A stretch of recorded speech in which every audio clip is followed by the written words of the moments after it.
All right, ladies and gentlemen, welcome back to the channel. Today, we're going to be talking about the Tennessee Titans as they're coming off an extremely impressive overtime victory against the playoff team, the Los Angeles Chargers, 27-24. But all anybody is talking about is the Chargers crumbling. Oh, it's panic time in the Chargers. It's panic time in LA. Nobody's giving credit. Nobody's giving props. Nobody's giving respect to this Tennessee Titans team. So that's what we're going to do in today's video. A lot of people are unaware of Tennessee in general. This is a squad that started 7-3 last season. They got decimated by injuries on both sides of the football and lost their final 7 games. They improved not only their roster, but they improved their coaching with the promotion, I should say, of Tim Kelly as your offensive coordinator. We saw it pay off today. We'll talk about that later on. But the Tennessee Titans in general, extremely underrated. They're just like a junior mint. Who doesn't like a good junior mint? It's chocolate, it's peppermint, it's delicious. It's very refreshing. The Tennessee Titans are exactly the word of that underrated. They're the definition of underrated. The Tennessee Titans defense is really good. Justin Herbert is a really good quarterback. The Titans defense allowed just 2 third-down conversions on 14 tries. They had 3 total sacks. That defensive line is probably the best in football. Nobody really knows that the Tennessee Titans defensive line is probably the best in football. If not, it is very clearly top 5. But before we get any further into today's video, if you guys enjoy it, be sure to hit that like button, hit that sub button for daily NFL content. If you want more Titans videos, I apologize, Titans fans. I haven't made a video in like 2 or 3 weeks on this squad. If we get this video to 250 likes, that would mean the world to me. And as always, if you want more Titans content, let me know down below. So one thing I really liked was, first off, this was a bounce back win. You're coming off a loss to the New Orleans Saints. It's week 1. We're taking everything with a grain of salt. The offense was slow. The offense was sluggish. Tim Kelly drew things up perfectly. First off, this is a crazy statistic.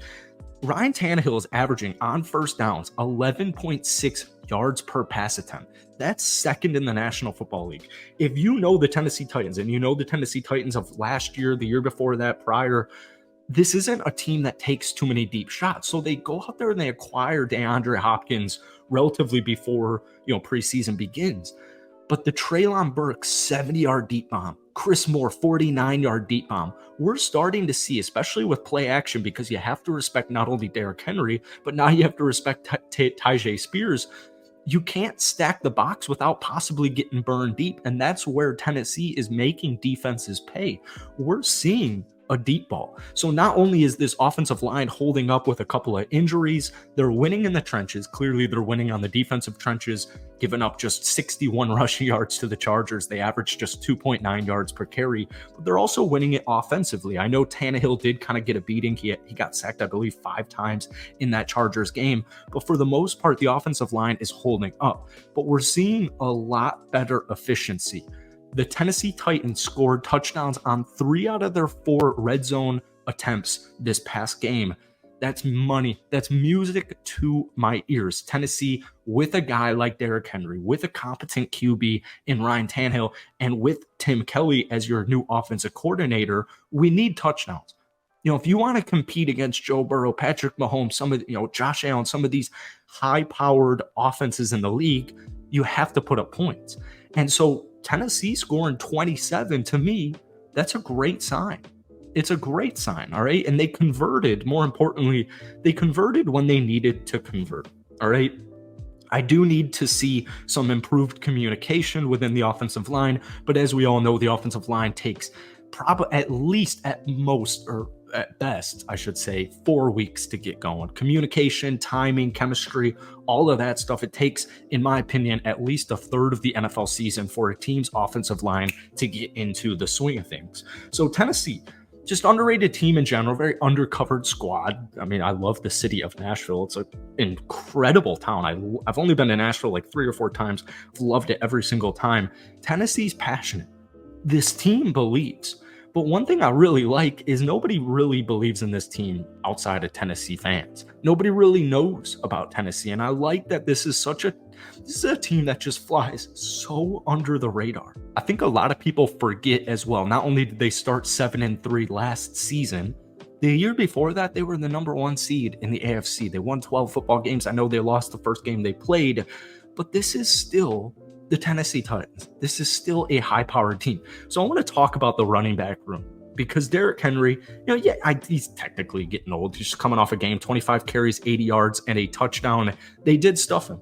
The Chargers defense stuffed Derrick Henry to a good degree, but Tyjae Spears, especially in overtime, to pretty much just put your team in a position. Derrick Henry sealed the deal on 3rd and 1. Tyjae Spears got them into enemy territory.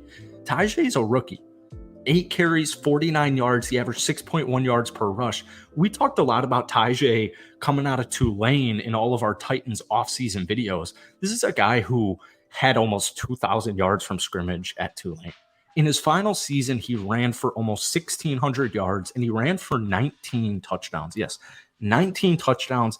And here's what's even crazier. He averaged 6.9 yards per rush in his final season. He played 4 years of college football. He averaged 6.8 yards per rush, 427 career collegiate rushing attempts at 6.8 yards per carry.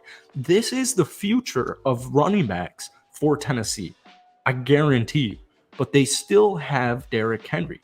They have a beautiful 1-2 punch duo. Tyjae can also catch. Derrick Henry can catch, but Tyjae in his final season at Tulane, 22 catches, 256 yards. We know a running back is a quarterback's best friend. And Tim Kelly's looking to himself, and we saw it in this past game.